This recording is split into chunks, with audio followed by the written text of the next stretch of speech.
Hey guys, I'm back again. Day 88. It is 59 degrees, and I honestly think this is my favorite temperature. Let's face it, us big guys typically like it pretty cold. My voice is still kind of trash. Can't really project that much. I'll do the best I can. So today, I'm out here in the Jordan 33s, and they are from the side and from the other side. Now, these shoes have some pretty pronounced tongues on them, and they also have this kind of a rear tab that kind of sticks out as well. My pant leg wanted to naturally sit down between those two things, the tongue and that back, and I kind of don't like that tongue out look, so I just kind of take the extra time, pull the pant leg over, and kind of hide that crap. I don't feel like the shoe needs to be a walking billboard for the brand.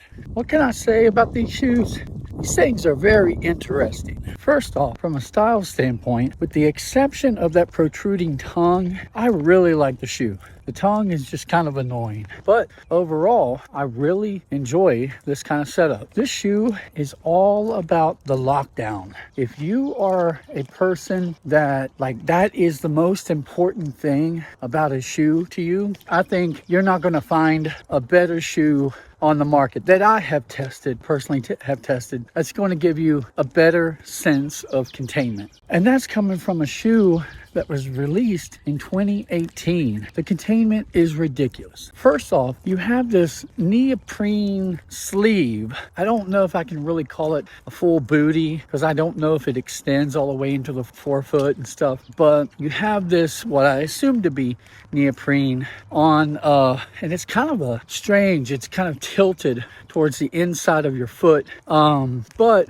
when you slide your foot in, there is a definite sense of containment just right away. And then you have this wire system that weaves throughout the shoe. It's much like a boa system, and you pull on this little handle and it just tightens the shoe up even more. And then if that's not enough for you, you have a strap that kind of wraps around near the ankle and kind of just brings it all together up at the top. So if done right, you really shouldn't feel any kind of slip in the shoe whatsoever. So because of how snug the shoe was, I was a little bit hesitant on how that would impact the orthotic that I use. And I went ahead and got it in there, and I had to kind of work to get my foot in. But once I did, everything has felt good, and it's not to the point where the foot is going numb or whatever. It's just giving a perfect amount of snugness. It's very good. Now, yesterday I was out here in the 32s, and it was really one of the first pairs that I had been wearing where I wasn't feeling any sort of plantar fasciitis pain.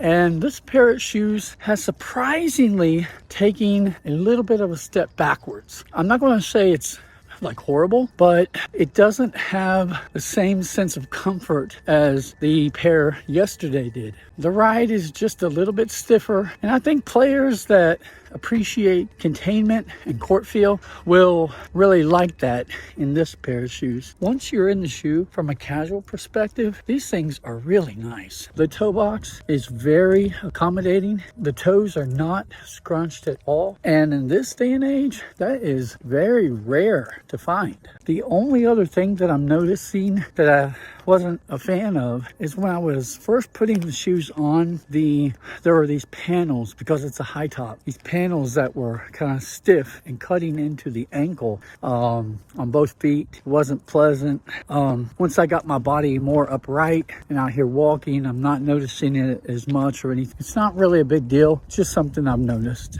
I think if they were able to take some of the design elements from these shoes, from this one right here, like in a sense, take off all the fluff, the stuff that doesn't make it perform better. Like take out that big stupid tongue and kind of the dumb heel in the back. Just kind of make it more of a stripped down thing, but keep some of the things that make it a performance beast. Keep the lacing system, keep the neoprene booty, keep the strap, maybe upgrade the foam, make it a little bit more bouncy and energetic. And oh my God, like I think that would be like a lot of players' favorite freaking shoe. On a completely unrelated subject, I want to share something that I thought was crazy when I found this out. I just just burped.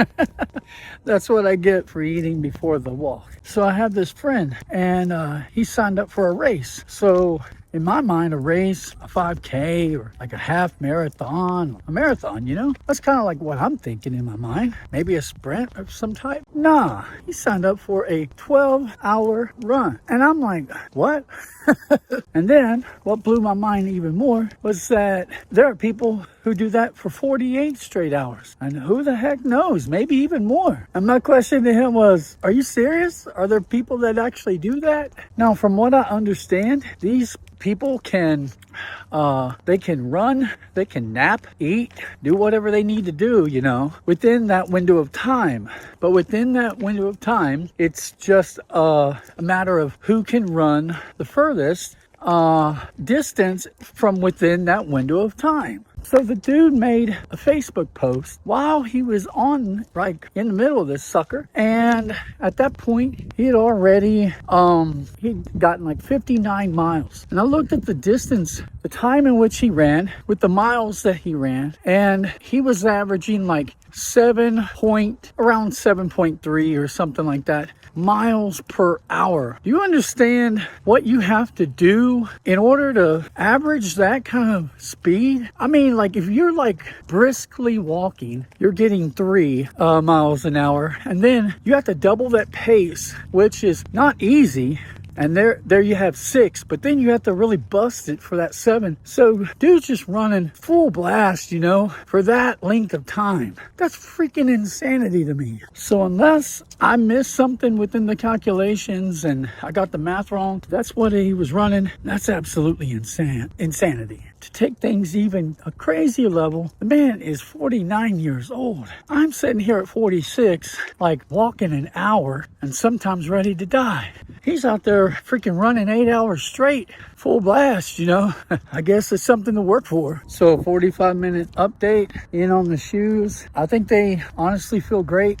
I wish the cushion was a little bit more forgiving, but overall, even from a casual perspective and everything, they feel good. Well, guys, that's going to do it for me today. Thank you all for being here for the journey. I appreciate every one of you. Thanks.